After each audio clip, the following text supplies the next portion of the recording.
آج کے متعلق خاص طور پر ممبئی میں تو یہ بات مشہور رہتی ہے کہ سارے نوجوان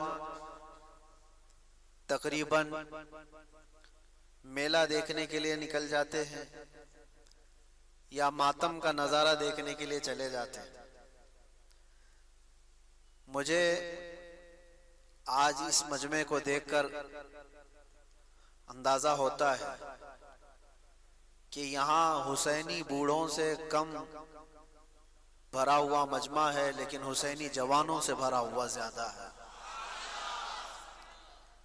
تو آخر یہ بھی تو جوان ہیں، یہ بھی تو نوجوان ہیں، لیکن میرے عزیزو، ہر ایک جگہ ایک طرح کا ماحول نہیں ہوتا۔ اللہ تبارک و تعالیٰ کا کروڑا احسان ہے کہ بہت ساری خرافات سے آپ کو بچا کر اپنے ذکر پاک میں آپ کو یہاں پر بیٹھنے کا موقع عطا فرمایا ہے۔ آج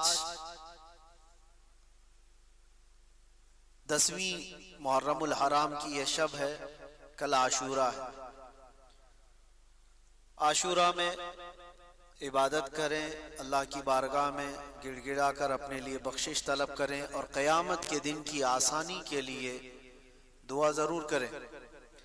لیکن یہ جو رات ہے شب عاشورہ، تاریخی اعتبار سے دیکھا جائے تو کبھی آپ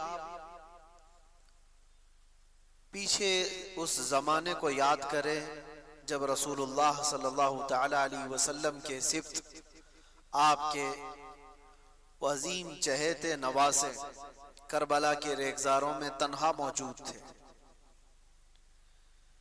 میرے عزیزو، یہاں مجمع میں بیٹھ کر کے بات کرنا بہت آسان ہے، لیکن میں نے صرف اتنا محسوس کیا تھا، آج کو ٹھیک 1 سال پہلے میں جیل کے اندر موجود تھا۔ یہ شب عاشورہ تھی، اور اسی شب میں کمزوری اور نقاہت کی وجہ سے بے ہوش ہو کر ہاسپٹل میں ایڈمٹ بھی تھا اندر۔ مجھے اندازہ نہیں تھا، احباب میرے شاگرد سب ملاقات کے لیے آئے تھے، اور میری طاقت نہیں تھی کھڑے ہونے کی، میں غش کھا کر گرا، اس کے بعد مجھے اٹھا کر لے جایا گیا، میں ایڈمٹ تھا آج کی رات۔ دوسری، یہ جو شب گزر جانے کے بعد عاشورہ کا دن آیا تو میں یہ محسوس کر رہا تھا کتنی تنہائی ہے یہاں پر۔ 2000 لوگ موجود ہیں اندر قیدیوں میں، لیکن پھر بھی ایک عجیب سی تنہائی، اور بہت عجیب سی تنہائی کہ آدمی چاہ کر کے اپنوں سے ملاقات نہ کر سکے، اپنوں سے بات نہ کر سکے۔ تو میں یہ سوچتا ہوں کہ قید کا ایک دن اتنا بھاری لگتا تھا جو تنہائی محسوس ہوتی تھی، اور ہم 2000 لوگوں کے بیچ میں موجود تھے۔ ایسا نہیں کہ سارے ہمارے مخالف وہاں تھے، اکثر لوگ چاہنے والے بھی تھے، لیکن وہ منظر کیسا ہوگا جو 22,000 کے لشکر میں تنہا رسول اللہ کا لاڈلا تھا۔ اندازہ تو کرو وہ تنہائی کیسی ہوگی، جہاں پر ہر طرف انسانوں کا شور ہو، اور دشمنی پر اترے ہوئے وہ ایسی جماعت جن کو کوئی نسبت سمجھ میں نہ آتی، ایسوں کے درمیان ایک رات گزارنا کتنا مشکل وقت ہوتا ہے۔ میں نے معلوم کیا کہ جب کسی کے سر پر موت سوار ہو جائے، یعنی یوں کہ ظالم تلوار کھینچ لے اور تمہارے خاتمے کے لیے وہ پوری طور پر کمر بستہ ہو چکا ہو، اور تمہیں معلوم ہے کہ میں قتل کیا جا سکتا ہوں یا میں مارا جا سکتا ہوں، تب کیفیت کیا ہونی چاہیے، کیسی گھبراہٹ اور بے چینی ہو۔ ایک بات میں آپ کو بتاؤں، کچھ لوگوں کو جج صرف سزا سنا دیتا ہے نا، تو کئی ہارٹ اٹیک سے مر گئے، یہ ہمارے سامنے کی بات ہے۔ بے چینی اور بے قراری اتنی زیادہ ہو جاتی ہے کہ آگے کیا ہوگا۔ سرکار سید الشہداء امام حسین رضی اللہ تعالیٰ عنہ کے لیے یہ رات کتنی بے قراری والی ہو سکتی، کتنی بے چینی والی ہو سکتی ہے کہ کل کا دن آنے کے بعد یہ لوگ جنگ چھیڑ دیں گے اور پورے کے پورے جتھا مل کر کے نونہالان خاندان رسول کو قتل کر دیں گے ہماری آنکھوں کے سامنے، تو پھر کیسا محسوس ہوتا ہو۔ لیکن میرے عزیزو، خیمہ امام حسین میں کہیں پر بھی بے چینی اور بے قراری تھی نہیں، کہیں پر بھی نہیں تھی، اس لیے کہ وہ 3 دن کے پیاسے تو ضرور تھے، بھوکے بھی تھے۔ ہم 1 دن کا روزہ رکھ کر کے شام تک بھوک برداشت نہیں کر پاتے، اور وہ مسلسل بھوک اور پیاس برداشت کر رہے۔ اور اس کے بعد جو وہاں پر موجود لوگوں نے دیکھا خیمہ امام حسین میں جا کر کے کیا ہو رہا ہے، تو جا کر دیکھا تو ہمیشہ سجدے میں حضرت امام حسین کو پایا ہے، اللہ کی بارگاہ میں التجا کرتے ہوئے صرف یہ کہ مولا مجھے استقامت عطا فرما، پاؤں میں ڈگمگاہٹ نہ آئے، زلزلہ نہ آئے۔ اچھے لوگ پھسل جاتے ہیں ایسے امتحانوں کے موقع پر، امام حسین یہ دعا کر رہے تھے کہ رب تعالیٰ مجھے استقامت عطا فرما، مجھے صبر دے دے اور جمے رہنے کی طاقت دے دے۔ یہ اس لیے میں عرض کر رہا ہوں میرے عزیزو، ہماری زندگی میں آئی ہوئی چیزیں ہم نے دیکھی ہیں، اس وقت بھی گھبراہٹ اور بے چینی اور بے قراری اتنی بڑھ جاتی ہے کہ موت سامنے نظر آنے لگتی ہے۔ میں تو کئی مرتبہ اپنی وصیتیں بھی لکھ کر کے دے دیا تھا میرے احباب کو کہ شاید یہ لوگ میرا جنازہ یہاں سے نکالیں، اس سے پہلے میں اپنی وصیتیں لکھ دیتا ہوں۔ یہ ڈپریشن میں آدمی بہت کچھ سوچ لیتا ہے، لیکن ان حالات میں نے محسوس کیا امام حسین کی جو دعا تھی وہی ہمیں حوصلہ بھی دیتی تھی۔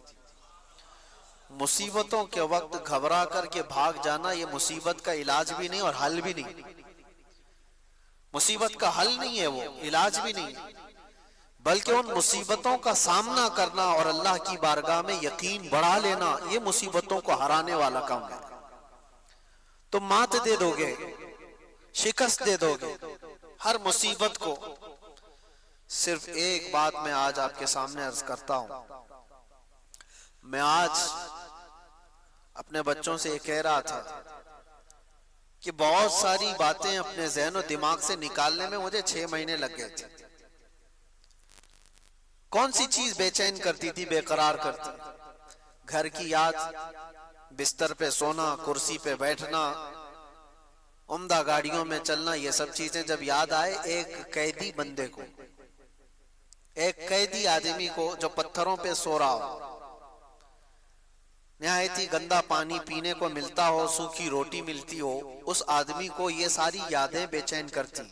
میرا گھر کیسا تھا، میری گاڑی کیسی تھی، میرے دوست کیسے تھے، میرے چاہنے والے، یہ سب خیالات جو اسے بے چین کرتے۔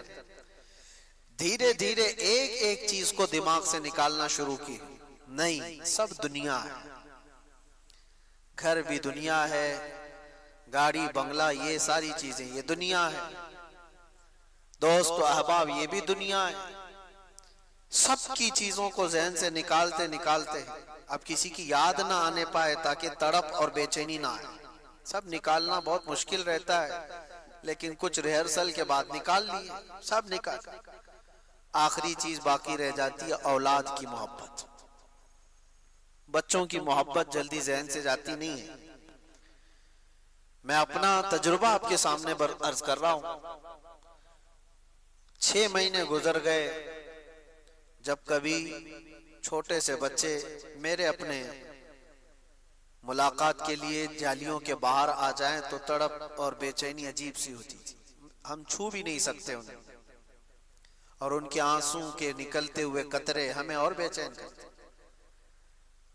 اس چیز کو سٹرگل کرنا یہ بہت بھاری تھا۔ 6 مہینے کے بعد اللہ کریم کی طرف سے جو بات ہوگی، ذہن میں یہ بات آئی، یہ ایک چیز ہے جو بے چین کر رہی اولاد کی محبت، باقی سب کو تو دل سے نکالتے گئے، اس کو بھی نکالنا ہوگا، اس کو بھی نکالیں، یہ بے چینی ختم ہو جائے گی، بے قراری ختم ہو جائے گی۔ دنیا ہے، اولاد بھی دنیا ہی ہے، بیوی بھی دنیا ہے، یہ آخری مہینہ رہا ہوگا، دل ٹھان کر کے یہ کہنا پڑا مجھ کو بھی کہ نہیں، اب مجھے اولاد کی بھی ضرورت نہیں، ذہن سے نکال دو، نہیں یاد کروں گا۔ مصلی پہ گر جاتا، اللہ کی بارگاہ میں عرض کرتا کہ رب تبارک و تعالی یہ ساری چیزوں کو ذہن سے نکال دیا، اب آخری جو چیز تھی وہ بچوں کی محبت تھی، وہ بھی نکال رہا ہوں، بس خالی اتنا ہے کہ تیرے دربار میں آنا ہے، اور یہاں پر مجھے صبر اور استقامت کے ساتھ اللہ تو قائم رہنے میں مدد فرما۔ یا آخری مہینہ ہوگا، پھر مجھے یہ بشارت ملی کہ آپ آزاد ہو،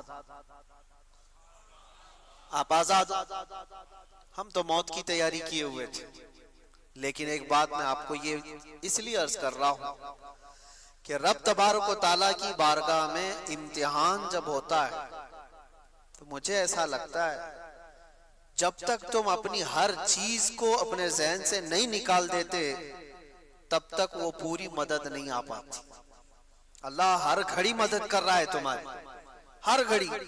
آج کیا اللہ کی مدد کے بغیر تم اس ماحول میں رہ رہے ہو؟ رب تبارک و تعالیٰ کی مدد نہ ہوتی تو کتوں کے بیچ میں جینا ہی تمہارا حرام ہو جاتا۔ الحمدللہ ہمیں کوئی فرق نہیں پڑتا، چاہے جو چیزیں بھی بند ہو جائیں، لیکن جی رہے۔ اور آج میں تو یہ محسوس کرتا ہوں ایسے جی رہے ہیں جیسے 32 دانتوں کے بیچ میں زبان جیتی، سب دانت نوکیلے ہیں، زبان بہت نرم ہے لیکن دبتی کسی سے نہیں ہے۔ ہاں کبھی کبھار غلطی سے پھسل گئی تو کسی دانت کے نیچے آتی، ورنہ کوئی دانت اس کو کاٹتا نہیں ہے۔ زبان کو کوئی کاٹتا ہے؟ حالانکہ 32 کے بیچ میں رہتی۔ تو یہ اللہ تعالیٰ کی مدد نہ ہو تو آپ جی بھی نہیں سکتے۔ رب تبارک و تعالیٰ کی ہر گھڑی مدد ہے، لیکن جو پرٹیکولر مصیبت کے وقت جو مدد ملنی ہے آپ کو، اس کے لیے آزمائش اور امتحان ہوتے ہیں۔ بہتوں کو ہم نے دیکھا جمعہ ٹو جمعہ دعا کیے، قبول ہی نہیں ہوئی، دوسرے جمعہ تک کر لیے، پھر سوچے قبول ہی نہیں ہوئی، چھوڑو ہماری نہیں سنی جاتی، وہاں پر ختم کر دیے اور یوٹن لے لیا۔ کتنے تو جیل میں ایسے میں نے دیکھا جو کافر ہو گئے، معاذ اللہ رب العالمین۔ کس وجہ سے؟ وہ سیدھے یہ کہتے ہیں کہ نمازوں سے کچھ فائدہ نہیں، ہم تو کب سے نماز پڑھ رہے ہیں، ہم تو کتنے دنوں سے دعا کر رہے ہیں۔ ایسی باتیں میرے عزیزو سن سن کر کے اچھے سے اچھا آدمی پگھلنے لگتا ہے۔ میرے پاس ایسی باتیں آئی، پہلے تو میں توبہ کیا، اے اللہ اگر نماز پڑھنے کی وجہ سے ہی قید میں رہتے ہیں تو زندگی بھر قید ہی اچھا ہے۔ جیسے لوگ وہاں کہہ رہے تھے دعا کرنے سے دعا قبول نہیں ہوتی، لیکن تھوڑے دنوں کے بعد دماغ میں یہ بات آنے لگتی ہے کہ کیا حقیقت میں دعا نہیں قبول ہوتی؟ ہماری بھی نہیں ہو رہی ہے، اور ہماری تو چھوڑو، ہمارے لیے پورے ہر خطہ ہر علاقہ دعا میں مشغول ہے، بچے سے لے کر جوان تک، جوان سے بوڑھے، عورتیں، سارے لوگ، مسجد کے امام، خطیب، مدارس کے علماء، سب دعاؤں میں ہیں۔ پھر دماغ میں یہ بات آئے کہ کیا دعائیں قبول نہیں ہوتی؟ یہ شیطانی وسوسہ ہے۔ میرے عزیزو امتحان کی جو گھڑی ہوتی ہے وہ بہت ڈیفرنٹ ہے، بہت الگ ہے۔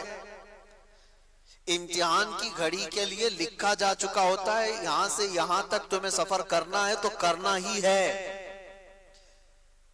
کچھ اور گھڑیاں ہیں جہاں پر تمہارے بن مانگے اللہ تعالیٰ تمہارے لیے بہت کچھ اتارتا ہے، لیکن امتحان کی گھڑیاں الگ ہوتی ہیں، آزمائش کی الگ ہوتی ہیں۔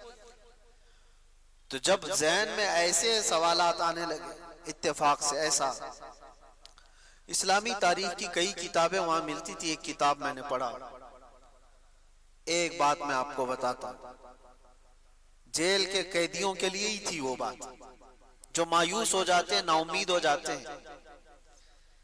ایک صحابی ہیں حضرت ابو جندل،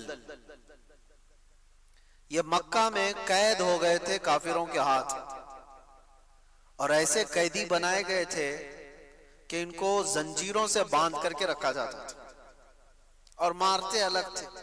حضور پاک صلی اللہ علیہ وسلم ہجرت کر کے چلے گئے، شروع اسلام میں وہ قید ہو گئے تھے، تقریباً سمجھ لیں اعلان نبوت کے 2-3 سال بعد وہ قید ہو گئے، اور اس کے بعد کنٹینیو 7 سال تک قید میں رہے،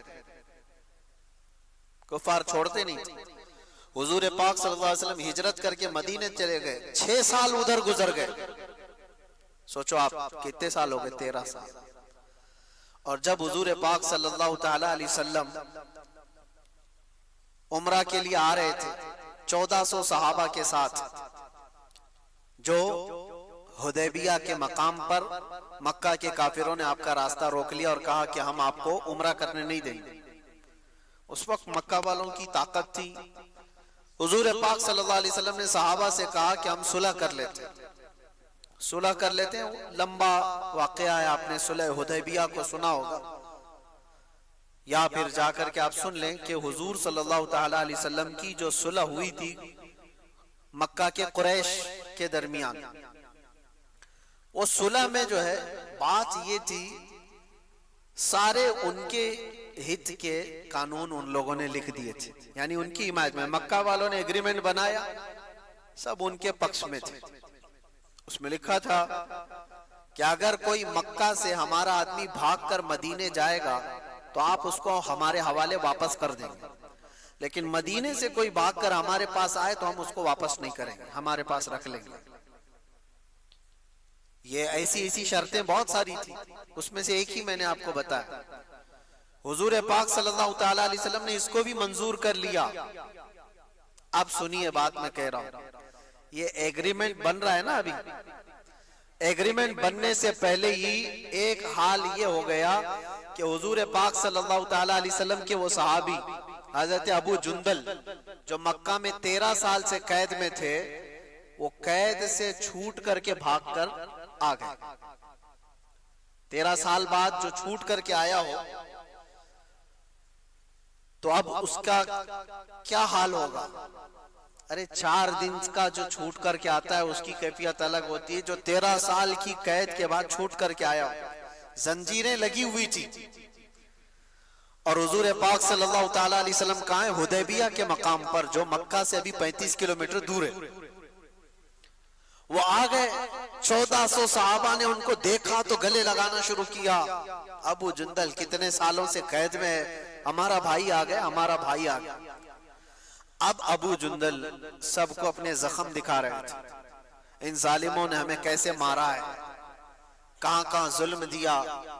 صحابہ دیکھ دیکھ کر کے پریشان تھے۔ اسی اثنا میں مکہ والوں کو یہ بات پتہ چل گئی کہ ہمارا قیدی چھوٹ کر چلا گیا، بھاگ گیا ہے۔ کہاں گیا؟ حضور صلی اللہ علیہ وسلم کے صحابہ کے پاس چلا گیا، وہ تو محفوظ ہو گیا ہے۔ تو مکہ والوں نے کیا کہا جانتے ہیں آپ؟ مکہ والوں نے یہ کہا کہ ہمارا ایگریمنٹ ہوا ہے، ہمارے ہاں سے بھاگ کر کے کوئی آئے گا آپ کے ہاں تو آپ اس کو واپس کریں گے، ہمارا ایک قیدی بھاگ کر کے آپ کے پاس آیا ہے، اس کو واپس کیجئے۔ آپ اندازہ کرو، یہ میں پڑھ رہا تھا، 13 سال کے بعد زخموں سے چور، ظلم و ستم برداشت کیا ہوا ایک قیدی جب اپنوں کے بیچ آیا ہو، اور وہ کفار مکہ ضد پر اڑ گئے کہ ابو جندل کو جب تک آپ واپس نہیں کریں گے ہم ایگریمنٹ پہ سائن نہیں کریں گے۔ صحابہ سب کے سب کھڑے ہو گئے، کہا یا رسول اللہ صلی اللہ علیہ وسلم، یہ تو ایگریمنٹ کے بعد کی بات تھی، ابھی تو ہوا نہیں نا، ابھی تو اس پر عمل ہونا اس وقت طے ہوگا جب دونوں طرف کی دستخط ہو جائے، ابھی تو سائن ہوا نہیں ایگریمنٹ، اس سے پہلے ابو جندل آئے، ہم واپس نہیں کر سکتے انہیں، اور اتنا ان کے اوپر ظلم کیا گیا ہے، نہیں واپس کر سکتے۔ سارے صحابہ ایک طرف، اور کفار قریش اس ضد پر ہے کہ جب تک اس بندے کو واپس نہیں کرتے ہم ایگریمنٹ سائن نہیں کرتے، یہ صلح نہیں ہوگی۔ اب سوچو، نظر سب کی حضور کی طرف تھی.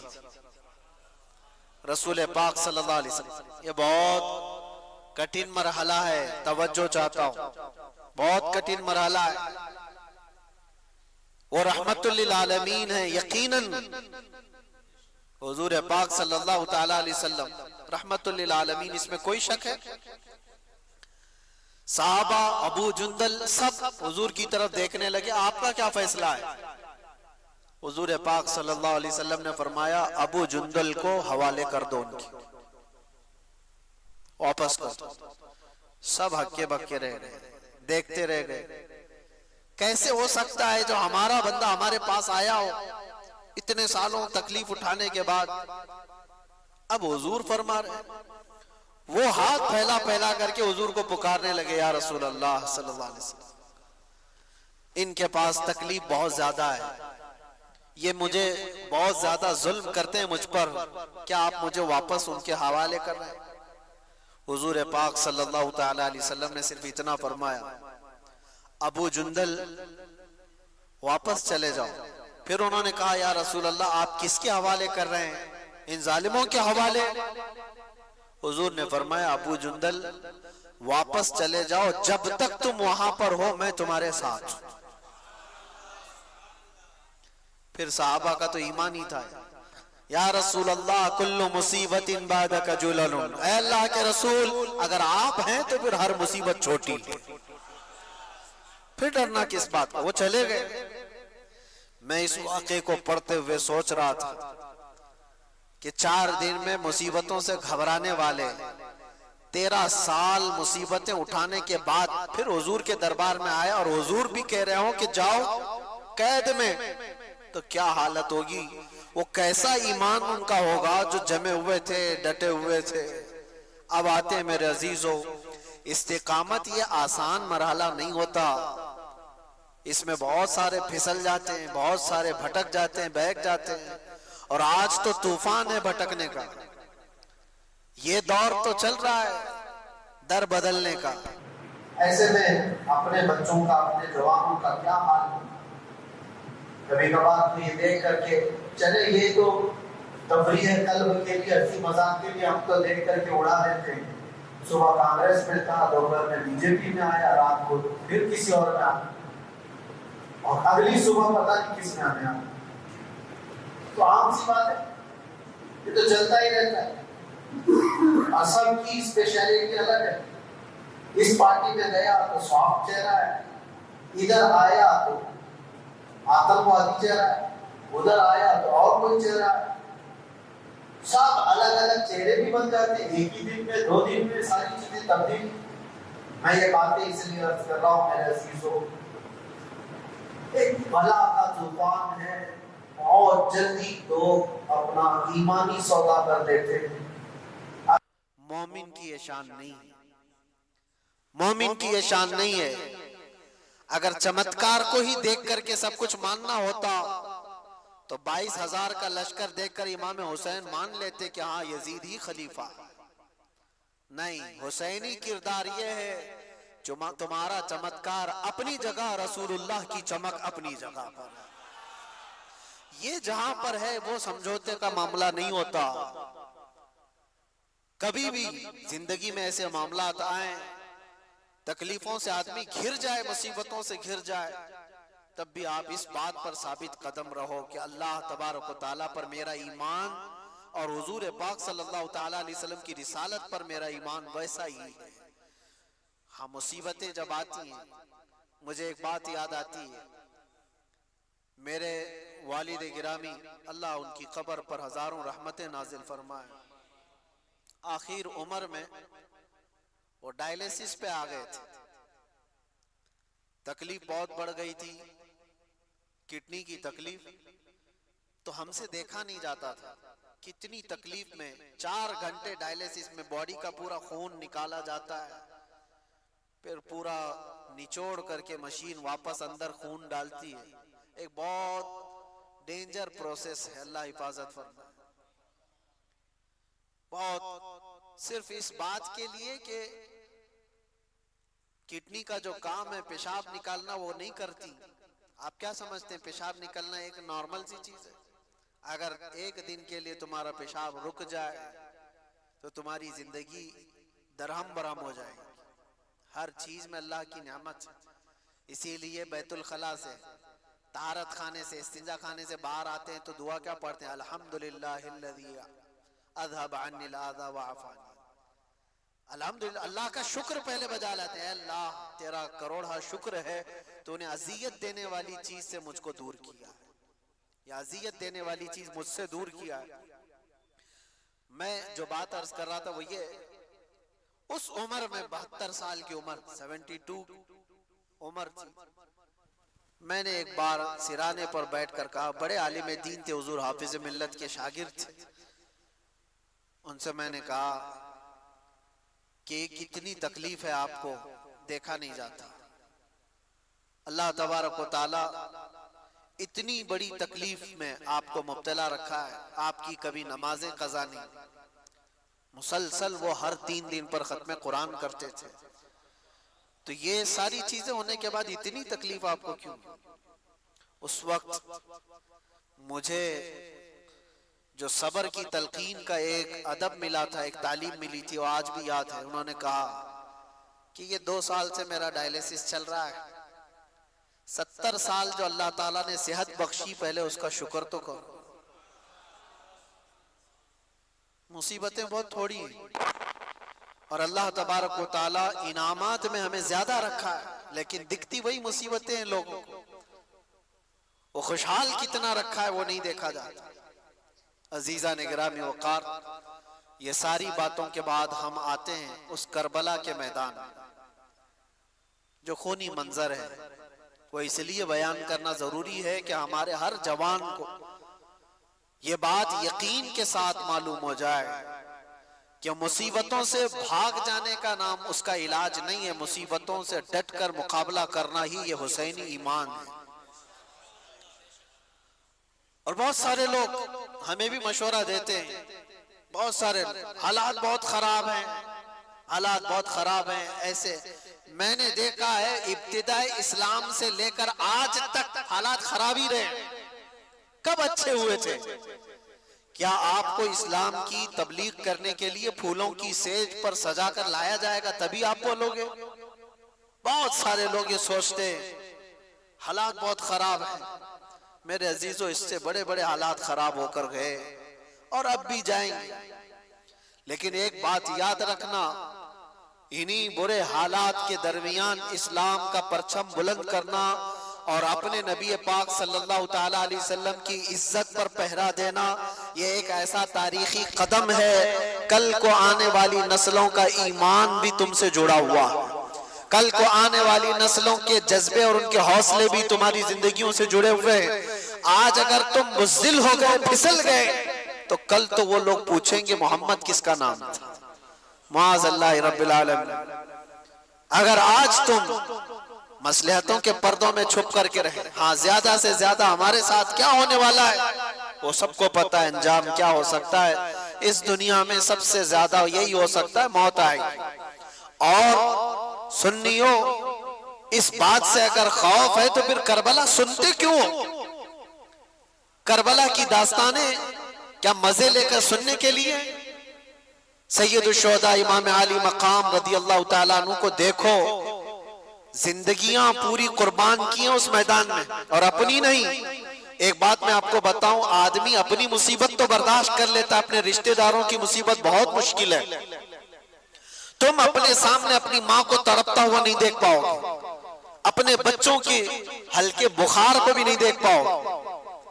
مجھے کچھ سالوں پہلے کی بات ہے، میں اپنی پریکٹیکل لائف ہی آپ کے سامنے عرض کر رہا ہوں۔ 2 سال کا میرا بچہ تھا، انگلی اس کی دروازے پہ پھنس گئی تھی، کٹ گئی اور لٹک گئی اتنی تیزی سے کہ دروازہ آدھی انگلی کو کاٹ دیا، اور بے چینی اتنی بے قراری کہ اٹھا کر میں بھی بھاگتا ہوا ہاسپٹل پہنچا، اور بھی تھے 2 لوگ۔ چھوٹا بچہ 2 سال کا ہو اور وہ چیخ رہا ہے، اس کی چیخوں سے ہماری روح بے قرار ہے۔ ڈاکٹر کے پاس لے گئے، ڈاکٹر نے دیکھا، فوراً پکڑ کر خون بند کیا اور اس کے بعد کہا اس کو ٹاکے لگانے پڑیں گے، ٹاکے لگائے بغیر یہ کٹ کے گر سکتی ہوں۔ ہم نے کہا اس فوراً جو بھی فیصلہ لینا ہے، نرس ڈاکٹر مل کر میرے بچے کو اندر لے جاتے، ہمیں کہتے آپ مت آنا، آپ باہر کھڑے رہو، کیونکہ باپ اور ماں کی بے قراری اور بے چینی دیکھتے ہیں ڈاکٹر۔ کہا کہ ہمارے کام میں خلل ہوگا، میں کہا میں دیکھوں گا، کہا نہیں دیکھ سکو گے۔ اور حقیقت بات ہے میرے عزیزوں، اندر جانے کی ہمت نہیں ہوئی، اس لیے کہ جب وہ لوگ ٹاکے لگا رہے تھے، اللہ کوئی بے ہوشی کی دوا وغیرہ نہیں، ایسے ہی ٹاکے لگائے جا رہے تھے، اور بچے کی چیخ سے پورا ہاسپٹل گونج رہا تھا۔ سچ بتاؤں ہمارے آنسو ہیں کہ تھمتے نہیں تھے، بے قراری ہے کہ رکتی نہیں تھی۔ جلدی سے جاؤں بچے کو اٹھا لوں، جلدی سے جاؤں سینے سے لگا لوں، دور سے پکارتا رہا بیٹا بس تھوڑا اور، بس تھوڑا اور، ہو گیا ختم ہو گیا۔ یہ بے قراری مجھے آج بھی یاد آتی ہے۔ پھر اس دن بھی میں نے یاد کیا تھا، صرف انگلی کٹی تھی تو یہ بے قراری تھی۔ وہ سید الشہداء امام علی مقام کی گود میں ظالموں نے بچوں کو چھلنی کر دیا تھا، ان کے حلقوں میں تیر چلا کر امام کے ہاتھ میں ہی ان کے بچے کو شہید کیا تھا۔ کیسے وہ اپنے ہاتھ میں بچہ اٹھا کر کے کھڑے ہوں گے؟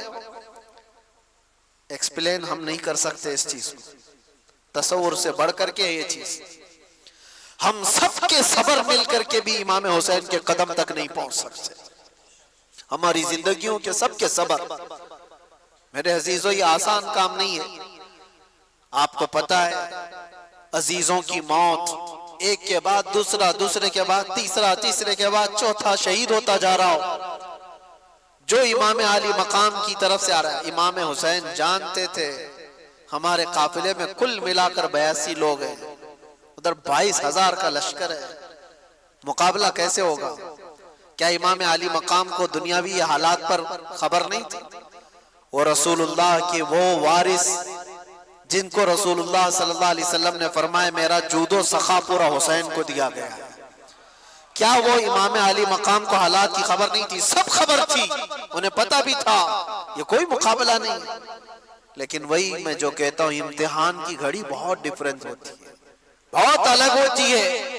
امام علی مقام کو کربلا کے میدان میں کھڑے رہنا تھا، قیامت تک آنے والے مسلمانوں کے لیے ایک مشعل راہ بن کر کے کہ تمہاری زندگی میں اس سے بڑھ کر کے تکلیف نہیں آ سکتی، تمہاری جو بھی تکلیفیں ہوں گی وہ چھوٹی ہوں گی، اور تم اگر گھبراتے ہو کبھی چھوٹی مصیبتوں میں تو اے مسلمانوں مجھے دیکھ لینا، امام حسین کا یہ درس تھا، تم دیکھ لینا۔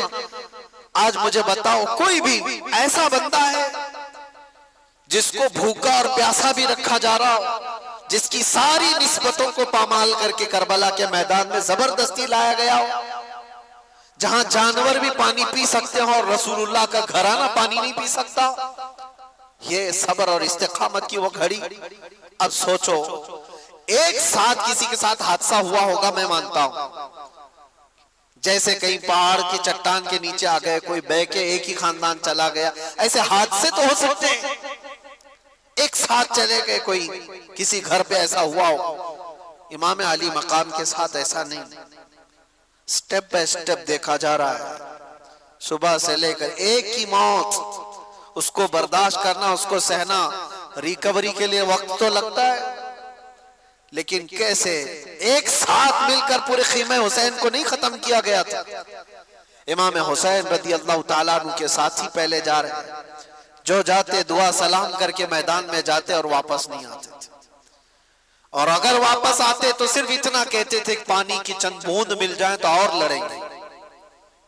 لیکن میرے عزیزوں، امام حسین رضی اللہ تعالیٰ عنہ کی عمر پاک اس وقت آپ اندازہ کرو 56 سال کی عمر ہے، 56 سال کی عمر میں وہ ایک ایک لاش کو اٹھا کر کے جمع کرتے جا رہے ہیں، اور جب باری آئی خاندان کی، اور خاندان میں حضرت امام قاسم جو امام حسن کے بیٹے جوان تھے 19 سال کی، جب وہ جا رہے تھے تو امام علی مقام نے ان کو دیکھ کر کے صرف اتنا کہا تھا میرے مرحوم بھائی امام حسن کی تم یادگار تھے، لیکن یہ ساری یادگاریں ایک کے بعد دیگر میدان کربلا کی رونق بنتی جا رہی تھی۔ وہ گئے وہ یزیدیوں کے درمیان، کتنی دیر تک ایک تنہا شیر لڑے گا؟ یہ سارے بھیڑیے جب جتھے کے ساتھ حملہ کرتے، تیروں سے چھلنی کر کے زخمی کر کے گراتے اور پھر سر کو جسم سے الگ کر دیتے تھے۔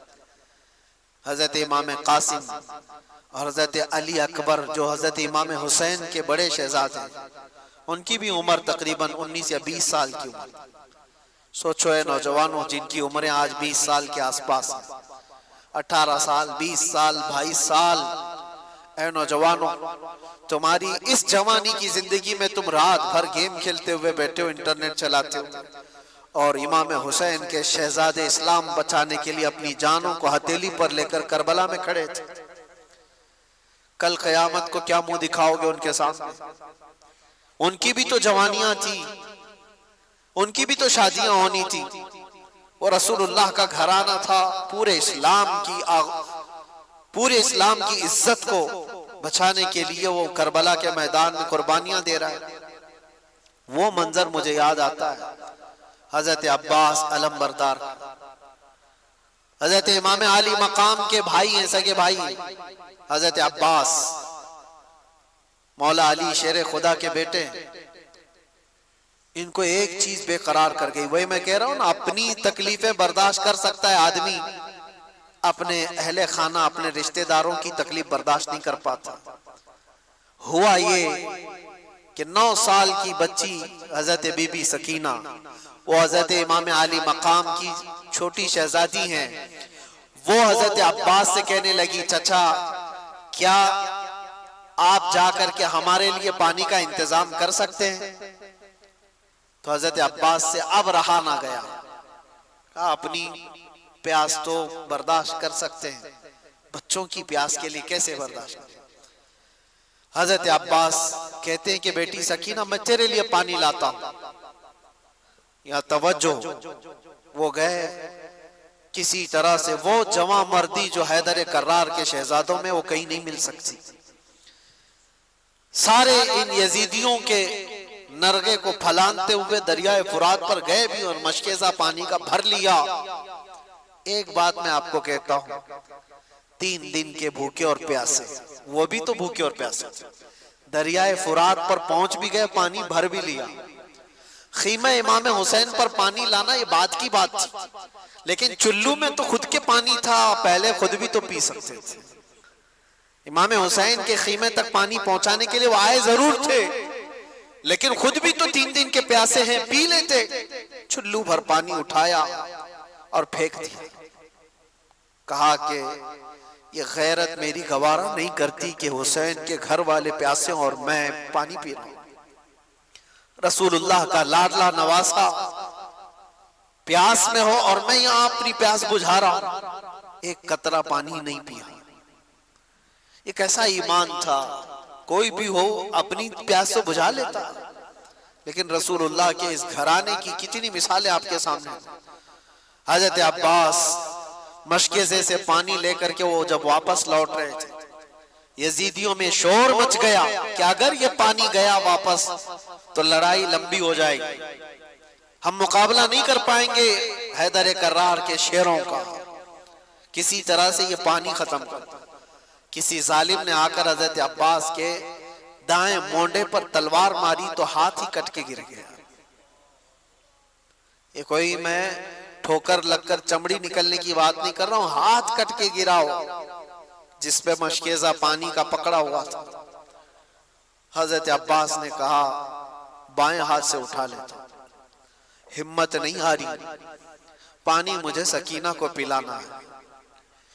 جب وہ دوسرے ہاتھ میں پانی اٹھا کر دوڑ رہے تھے تو یزیدیوں نے یہ ہاتھ کو بھی کاٹ دیا، یہ ہاتھ بھی کاٹ دیا۔ جس کے بازوؤں کے دونوں ہاتھ کاٹ دیے ہو اس کی کیفیت کیا ہو؟ کیا درد نہیں ہوتا ہوگا؟ کیا تڑپ نہیں ہوتی ہوگی؟ لیکن ان کے اندر ایک ہی دھن تھی کہ مجھے پانی پلانا ہے خیمہ حسین، جو وہاں بچے پیاسے ہیں، اپنے دانتوں سے پکڑ لیا مشکے سے، کہا میں اس طرح سے جاؤں گا بغیر ہاتھوں۔ یزیدی ظالموں نے دیکھا کہ یہ ہار نہیں مانتا ہے، تو تیروں سے چھلنی کر کر کر کے اس مشکیزے کا پورا پانی بہا دیا۔ حضرت عباس کہتے ہیں اب میری ہمت ختم ہو گئی۔ حضرت عباس کہتے ہیں اب میں نہیں جا سکتا خیمہ امام حسین کی طرف۔ گر گئے، زخموں سے چور چور تھے، خون رس رہا ہو دونوں بازوؤں سے، اور پانی بھی ختم، ساری چیزیں ختم ہو گئی۔ تو ظالموں نے دیکھا کہ عباس گر گئے زمین پر، تو کسی یزید نے آ کر کے آپ کے سینے پہ نیزہ مار کر شہید کر دیا۔ یہ وہ منظر تھا۔ امام حسین دوڑتے ہوئے آئے اپنے اس چھوٹے بھائی کو اٹھانے کے لیے۔ امام حسین کے سگے بھائیوں میں یہ چھوٹے بھائی اکیلے تھے کربلا کے میدان میں۔ آ کر دیکھا تو دونوں بازو کٹے ہوئے ہیں اور پورا جسم زخمیوں سے چور ہے اور نیزہ سینے پر لگا ہوا۔ آپ نے امام علی مقام نے ان کو اٹھایا، اور جانتے ہو یہ ایک ہی موقع ہے جب روایت ملتی ہے امام علی مقام نے اللہ کی بارگاہ میں یوں عرض کیا تھا، اپنی ریڑھ کی ہڈی کو پکڑ کر، کمر کو پکڑ، الآن انکسر ظہری، آج میری کمر ٹوٹ گئی۔ بھائی جب چلا جاتا ہے تو کمر ٹوٹ گئی، لیکن یہ نہیں کہا کہ ایمان ٹوٹ گیا۔ جسم کمزور ہو جاتا ہے لیکن ایمان نہیں۔ امام علی مقام آئے واپس خیمے میں، بی بی سکینہ ویسی پیاسی تھی، آپ کی اہلیہ ویسی پیاسی، آپ کے گھر کے بچے ویسی پیاسی۔ وہ منظر کیا عجیب منظر ہے۔ مجھے بات یاد آتی آج سے 1 سال پہلے جب میں کربلا کے واقعات میں جیل کے اندر بھی سنا رہا تھا، تو جو غیر مسلم ہیں وہ بھی رو رہے تھے، غیر مسلم جن کا ایمان نہیں ہے، امام علی مقام کے گھرانے کی ان شہادتوں کو سن کر وہ بھی رو رہے تھے۔ یہ سانحہ ایسا ہے۔ اندر کی بیویوں نے آ کر امام علی مقام سے کہا کہ مولا ان کو تکلیف ہم سے ہے، دشمنی ہمارے سے، ہمارا 6 مہینے کا جو ننھا علی اصغر ہے اس سے تو نہیں ہے دشمنی، اب سینے میں دودھ سوکھ گیا ہے، اس بچے کو لے جائیں، شاید اس کو کچھ پانی کے قطرات وہ حلق میں ڈال دیں تاکہ اس کی پیاس کم ہو جائے۔ امام علی مقام نے اپنی بیوی کی بات سن کر کے اس ننھے علی اصغر کو اٹھا کر میدان میں تشریف لائے تھے۔ ایک بات یاد رکھیں، جس کے سر پر ہوس طاری ہو اس سے کبھی کوئی امید نہیں لگائی جا سکتی، کبھی رحم کی امید نہیں کر سکتے۔ امام علی مقام نے یزیدیوں کو پکار کر کہا میرے بچے نے تمہارے ساتھ کچھ نہیں کیا، یہ تو بولتا بھی نہیں، 6 مہینے کا ہے، لیکن دیکھو اس کی ماں کے سینے سے دودھ سوکھ گیا ہے، تم اس کو کچھ پانی پلا دو۔ ظالموں نے امام علی مقام کی تقریر سن کر کے دور سے تیر چلایا، اور وہ تیر سیدھے علی اصغر کی گردن پہ آ کر لگا۔ نشانہ ایسا تھا کہ حلقوم پر آ کر لگ گیا، اور خون کا فوارہ امام علی مقام کے چہرے پر آ کر پڑا۔ وہ کیسا منظر ہوگا جب باپ اپنے بیٹے کی لاش کو لے کر کھڑا ہو۔ جلدی سے امام علی مقام نے اپنے بچے کو چھپا لیا، سینے سے لگا لیا، چہرے سے خون کو صاف کیا، یہ نہیں کہ ماتم کروں، رو دو، چلاؤں۔ اللہ کی بارگاہ میں اتنا کہا کہ مولا میری یہ چھوٹی قربانی کو بھی قبول فرما لے۔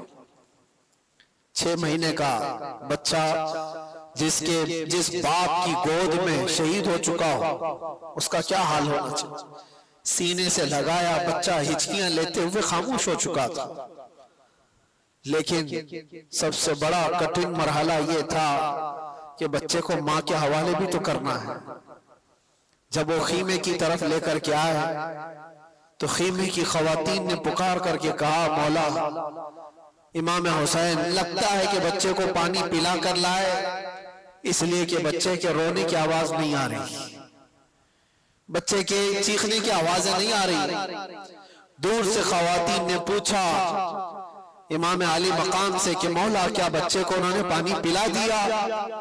امام علی مقام نے کہا ہاں، انہوں نے ایسا پانی پلایا کہ اس کے بعد تمہارا بچہ کبھی پانی نہیں مانگے گا، اس لیے کہ اس کے مقدر میں یہاں کا پانی نہیں تھا، اس کو پانی یہ ظالم کیا پلاتے، اس کو پانی تو رسول اللہ کے ہاتھ سے پینا تھا، نبی پاک صلی اللہ تعالیٰ علیہ وسلم کے ہاتھ سے جام کوثری سے پینا تھا۔ کیسا صبر کا موقع ہو سکتا ہے؟ یہ سب میں آپ کو مرحلے بتا رہا ہوں، ذہنوں کو حاضر رکھ کر کے سوچو کہ اس میدان میں کھڑے ہوئے اس امام علی مقام کے ساتھ کیا گزر رہا تھا۔ جب یہ سب شہادتیں ہو گئی تھی، وہ آخری وقت تھا جمعہ کا، جب امام زین العابدین خیمے میں آ گئے، کہا کہ مولا مجھے جانے کی اجازت ہے۔ ایک ہی بیٹے بچے تھے امام علی مقام کے، امام زین العابدین، بیمار تھے اور وہ کپڑے پہن کر کے جب اپنے بابا جان کے پاس آئے، 17 سال کی عمر کے، امام علی مقام سے کہا مجھے بابا اجازت دو، سارے بھائی ہمارے شہید ہو چکے، گھر پورا چلا گیا، آپ کی عزت و آبرو پر کوئی حرف آنے نہ پائے جب تک آپ کا بیٹا ہے۔ امام علی مقام نے ان کو پکڑ کر بٹھایا، کہا ان کو مسئلہ مجھ سے ہے، میرے مر جانے کے بعد وہ تمہارے سے کوئی مواخذہ نہیں کریں گے، لیکن اگر تم گئے شہید ہو گئے تو اس کے بعد وہ مجھے بھی ماریں گے، لیکن بیٹا امام زین العابدین سے امام علی مقام کہتے ہیں تمہارا رہنا اس لیے ضروری ہے کہ حسینی سادات کی نسل تم سے چلے گی، میرا خاندان تم سے چلنے والا ہے۔ امام زین العابدین کو گھر میں روک دیا گیا اور امام حسین کے نکلنے کا وقت تھا۔ اللہ اکبر، کتاب میں جب بھی پڑھتا ہوں ان واقعات کو آنکھیں بھیگ جاتی ہیں، رونگٹے کانپنے لگتے ہیں۔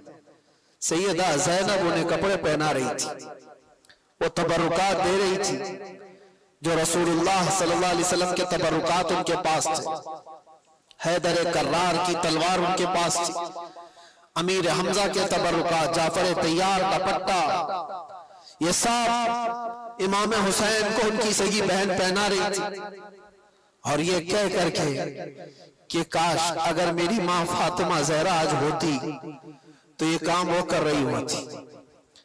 امام علی مقام کو ان کی بہن نے حوصلہ دیا اور کہا کہ فی امان اللہ، آپ اللہ کے راستے پر جا رہے ہیں، ہماری طرف سے کوئی فکر کی ضرورت نہیں، ہم عورتوں کی طرف سے آپ بے خوف رہیں۔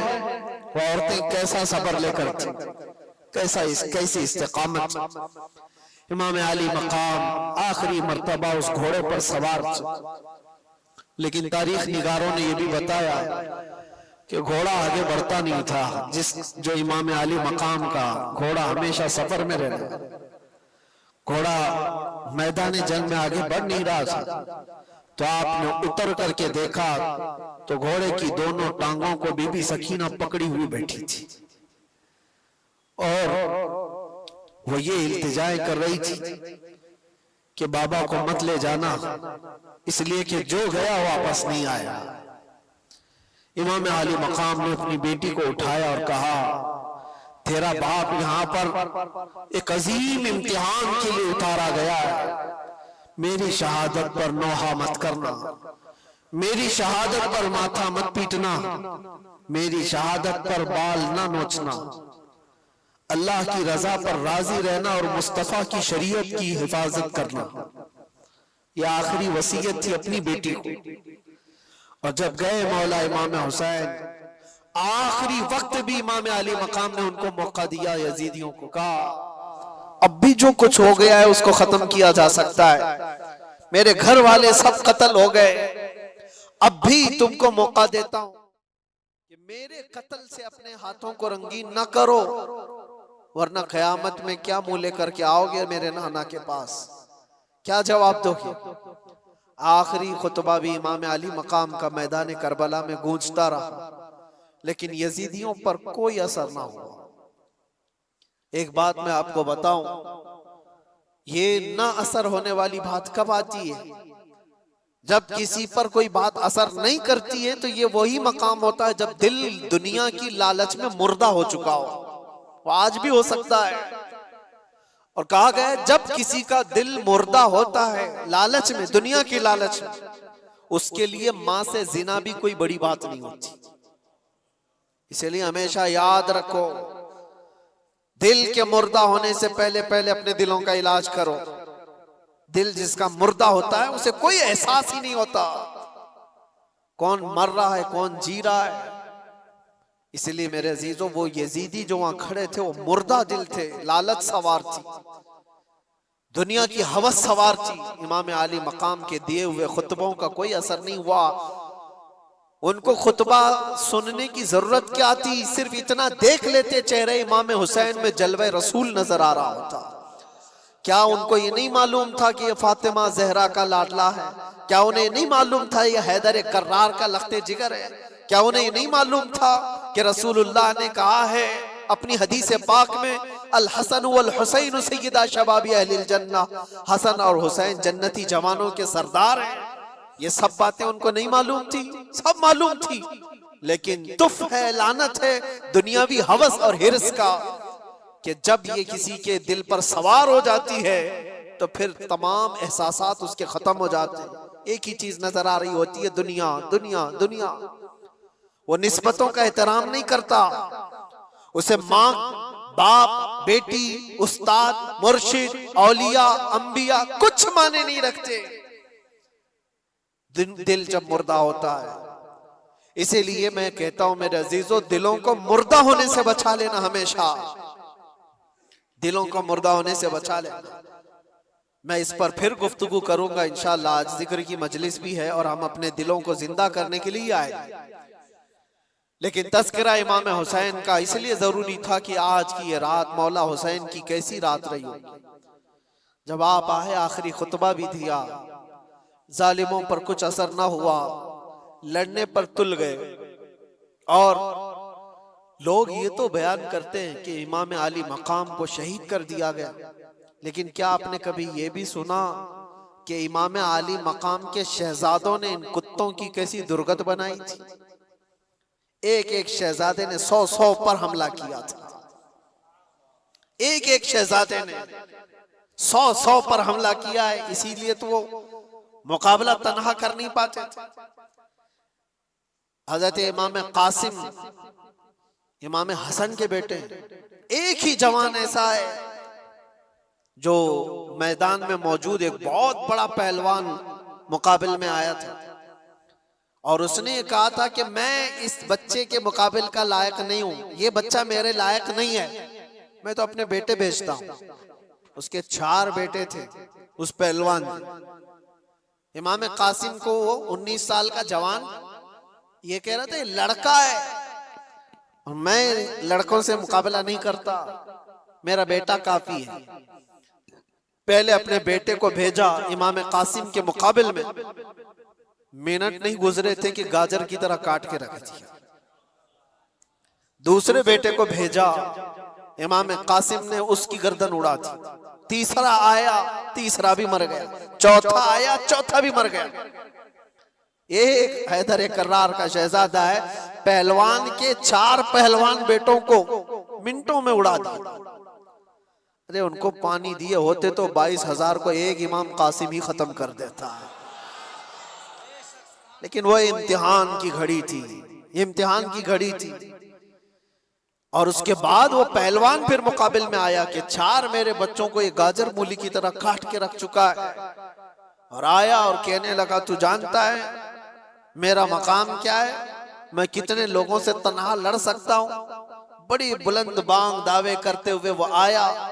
امام قاسم نے کہا سنا تو بہت ہے تیرے چرچے، تو بہت بڑا پہلوان ہے، لیکن میں دیکھ کر کے افسوس کر رہا ہوں کہ تجھے گھوڑے کی زین باندھنے کا طریقہ بھی نہیں آتا۔ گھوڑے کی جو رسی ہوتی ہے یہ باندھنا ایک فن ہوتا ہے فوجی کا، سپاہی کا، تجھے باندھنے کا طریقہ نہیں آتا اور اتنا بڑا پہلوان کہلاتا ہے۔ اس کے لیے شرمندگی کی بات تھی، آر کی بات تھی، بہت عیب کی بات تھی۔ وہ کہا میرے گھوڑے کی رسی صحیح باندھنے کا طریقہ مجھے نہیں آتا، تم سکھا رہے ہو۔ وہ گھوڑے کی ناتی دیکھنے کے لیے کیا جھکا تھا، امام قاسم نے ایک ہی وار میں اس کو ختم کر دیا۔ یہ منظر حیدر کرار کے بیٹوں کا تھا میں آپ کو اس لیے بتا رہا ہوں کہ صرف اور صرف شہدائے کرام کی شہادت ہی نہیں، یہ بھی بتاؤ کہ مارا بھی کیسے۔ امام حسین کا جذبہ صرف یہ نہیں کہ کچھ آ جائے تو مر جاؤ، کٹ جاؤ، نہیں، امام علی مقام نے کہا ہے کہ مر جانا اور کٹ جانا یہ مقدر میں ہوگا، اللہ تعالیٰ نے لکھا ہوگا تو ہوگا، لیکن اس وقت کے آنے سے پہلے پہلے تک اپنے ضمیر کا سودا کر کے کسی سے ہاتھ ملانا یہ حسینی ایمان نہیں ہے۔ جب تک دم میں دم ہے مقابلہ کرو، ہاتھ تمہارا ہوگا، مار اللہ کی ہوگی، مقابلہ کرو۔ کبھی یہ مت سوچنا کہ میں تنہا کتوں میں گر گیا ہوں، کوشش تو کر کے دیکھو، ہوتا ہے میرے عزیزوں، بہت مقامات پر ہاتھ تمہارا ہوگا، مار اللہ کی ہوگی۔ اور امام حسین، امام علی مقام جب میدان کربلا میں آخری وقت ان ظالم کتوں سے لڑ رہے تھے، ایک دو نہیں کتنوں کو ڈھیر کیا تھا، 3 دن کا پیاسا، 56 سال کا رسول اللہ کا بیٹا، کتنوں کو وہ موت کے گھاٹ اتار رہے تھے۔ پھر اعلان ہو گیا کہ اگر ان کے مقابل میں اس طرح جاتے رہو گے تو یہ سب کٹتے رہ جائیں گے، شام تک شاید صفایا ہو جائے، گھیر لو ان کو، تیروں سے چھلنی کرو۔ پہلے ہر طرف سے تیروں کی بارش شروع ہو گئی، امام علی مقام کے پورے جسم میں جگہ جگہ تیر آ کر لگنے لگے۔ بعض تاریخ نگاروں نے کہا ہے کہ 72 سے زیادہ تیر لگے ہوئے تھے۔ 72 تیر کس کو کہتے ہیں؟ اور آپ اتنے زیادہ تیر جب جسم پر لگے تو گھوڑے سے آپ اتر آئے۔ یہ وہی وقت تھا، جمعہ کا وقت، عاشوراء کا 10ویں محرم الحرام، امام علی مقام جیسے ہی اترے سجدے میں گر گئے۔ سجدے میں جیسے ہی گرے ان ظالم کتوں نے سوچا اس سے بہتر موقع نہیں ہے، خولی اور شمر جیسے ان ظالموں نے امام علی مقام کی پیٹھ پر اپنا پاؤں رکھ کر کے آپ کے سر مبارک کو جسم سے الگ کر دیا۔ انا للہ و انا الیہ راجعون۔ لیکن میرے عزیزوں، امام حسین رضی اللہ تعالیٰ عنہ کی اس شہادت عظمیٰ پر جتنا غم کرو وہ کم ہے، جتنا غم مناؤ وہ کم ہی ہے۔ ہم مانتے ہیں زندگی بھر اس دکھ کو ہم ساتھ لے کر جیتے ہیں، لیکن ساتھ میں ان کا یہ میسج بھی تو لے کر کے جاؤ۔ آج لوگ یہ سمجھتے ہیں صرف پٹی باندھ لینے سے حسینی ہو جائے گا۔ تم پٹی باندھ کر کے دکھا رہے ہو یا حسین لکھ کر کے؟ میرے عزیزوں، امام علی مقام پٹی باندھے تو نہیں تھے لیکن داڑھی ضرور رکھے ہوئے تھے۔ حسین کے نام کی پٹی تو چہرے پر آ گئی، حسین کے نام کی داڑھی کیوں نہیں آئی؟ وہ رسول اللہ کا شہزادہ جو اپنے اخلاق و کردار کے ساتھ میدان کربلا میں آیا تھا، سال بھر عیش کر رہے، ناچ رہے، گا رہے، سب کچھ کر رہے، اور محرم میں تمہیں غم حسین ہے؟ غم حسین کا حق وہ ادا کرتا ہے جسے پیغام حسین کی بھی یاد ہے۔ حسین کیوں شہید ہو گئے تھے؟ اس لیے کہ اسلام ہم تک پہنچ جائے، یہ ایمان کی دولت باقی رہے۔ یہ جو آج آپ رونقیں دیکھ رہے ہیں یہ مسجدوں کی، کیا یہ امام علی مقام کی قربانی کی برکت نہیں ہے؟ آج پوری دنیا میں میں مانتا ہوں اس اسلام کو آبیاری عطا کی ہے خون امام حسین۔ اسی لیے کہا ہے قتل حسین اصل میں مرگ یزید ہے، اسلام زندہ ہوتا ہے ہر کربلا کے بعد۔ امام علی مقام کا یہ پیغام یاد رکھو ہے نوجوانوں، تمہاری زندگی میں بہت سارے ایسے موقع آئیں گے، بہت سارے ایسے موقع آئیں گے، اور یزیدی فتنوں سے تمہیں دوچار ہونا پڑے گا، لیکن اس کا مطلب یہ نہیں ہے کہ تم سر چھپا کر بھاگ جاؤ۔ مصلحتیں اپنی جگہ پر، حکمتیں اپنی جگہ پر، تدابیر اپنی جگہ پر، لیکن کسی پر اگر سوار ہو جائے کوئی چیز تو پھر ہٹنا بھی نہیں، حق کے ساتھ قائم رہنا یہ حسینی ایمان ہے۔ حق کے ساتھ قائم رہنا یہ حسینی ایمان۔ آج ہم سے جو لوگ یہ کہتے ہیں، میں مانتا ہوں کہ حالات ایسے ہیں ویسے ہیں، ضرور ایسے ویسے ہوں گے، لیکن اگر سب چیزوں سے بچ کر کی بھی چلے جائیں تو مشورے دینے والے مجھے بتاؤ میری زندگی کی گارنٹی دے دو کہ کچھ نہ بولو گے تو 100 سال آپ جی لیں گے، گارنٹی دو گے؟ کوئی ہے جو ہماری حیات اور ہماری زندگی کی گارنٹی دے گا؟ وہ صاحب بھی یہی کہیں گے گارنٹی کیا، ایک دن کی بھی میں نہیں دے سکتا۔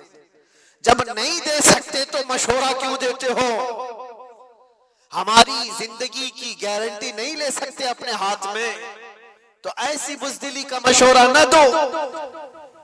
ہاں ہمیں معلوم ہے موت و حیات اللہ کے دست قدرت میں ہے، اگر رب تبارک و تعالیٰ چاہے تو چونٹی سے بھی تم مر سکتے ہو، مچھر سے بھی مر سکتے ہو، اور اگر وہ نہ چاہے تو بڑے سے بڑے فرعون بھی تمہارا کچھ نہیں کر سکتے، نمرود ہو کہ فرعون ہو کہ یزید ہو، کوئی تمہارا بال بیکا نہیں کر سکتا۔ یہ ایمان ہے اور یہ تقدیر ہے۔ تو جب تک اللہ تعالی حیات باقی رکھا ہے، تمہارے جسموں میں جان باقی ہے، حسینی کردار کے ساتھ جیو میرے عزیز۔ کیوں یہ ڈھکی چھپی زندگی؟ آج جانتے ہو سب سے زیادہ آج ہمارے اوپر جو معاملات ہیں کہ ہر چیز تمہاری نشانے پر جو لی جا رہی ہے، اس کی وجہ یہ ہے کہ تم ان تمام چیزوں سے بھاگے بھاگے پھر رہے ہو۔ کیا یہ مجمع فجر میں ہوتا ہے؟ ان مسجدوں میں جو ویرانی ہے، تو ظاہر سی بات ہے ہم نے اپنے ہاتھوں سے جب اسلام کو نقصان پہنچانا شروع کیا تو خیروں کے آج لگائے ہوئے الزامات اور ان کے دیے ہوئے مصیبتوں کا واویلا کیوں مچاتے ہو؟ ہم نے خود اپنے ہاتھوں سے کتنا برباد کیا ہے۔ شادی محلوں میں جا کر دیکھو کون سا اسلام دکھتا ہے، ساری عورتیں بے نقاب، ہزاروں قسم کے فیشن، ہزاروں قسم کے پاؤڈر لالی میک اپ، جو پوری دنیا کو دکھانے کے لیے۔ یہ کون سی خواتین ہیں؟ کیا یہ فاطمہ زہرا کی کنیزیں ہیں؟ آپ کو پتا ہے جب امام حسین کا سر لے کر نیزے میں ڈال کر دمشق میں آیا تھا جلوس، خاندان رسول کی بیویاں بھی اس جلوس میں تھی، امام حسین کی بیویاں، امام حسین کی بہن، امام حسین کی بیٹی، سب اس جلوس میں قیدی بنا کر کے یزید کے دربار میں لے جائے جا رہے تھے۔ ایک واقعہ بتاتا ہوں، جب دمشق پہنچا یہ جلوس، نیزے پر امام حسین کا سر ہے اور آگے لے کر چلا جا رہا ہے قافلہ، اور ساتھ میں عورتیں بھی ہیں۔ دمشق میں پورا مجمع ٹوٹ پڑا تھا یہ منظر دیکھنے کے لیے کہ کربلا سے لٹا ہوا قافلہ آیا ہے، اور ان کو دیکھنے کے لیے سارے لوگ مجمع کے بڑی تعداد میں گلیوں میں کھڑے تھے۔ اب سوچو جس کا تماشا دیکھنے کے لیے پورا شہر کھڑا ہو، اس کے سامنے سے گزرنا ہے۔ اس مجمع کے بیچ میں ایک بوڑھے صحابی تھے، رسول اللہ صلی اللہ علیہ وسلم کے صحابی، وہ دیکھ کر کے رونے لگ گئے کہ کیا منظر ہے، میں نے اس سر کو دیکھا تھا، یہ سر وہی ہے جس کو رسول اللہ بوسہ دیا کرتے تھے، میرے آقا اپنی زبان ان کے منہ میں دیتے تھے، امام حسین کو اپنا لعاب چساتے تھے۔ وہ صحابی دیکھ کر کے دوڑتے ہوئے مجمع میں آئے، یہ جو قافلہ جا رہا تھا اس میں دیکھ کر پہچان لیا بی بی سکینہ۔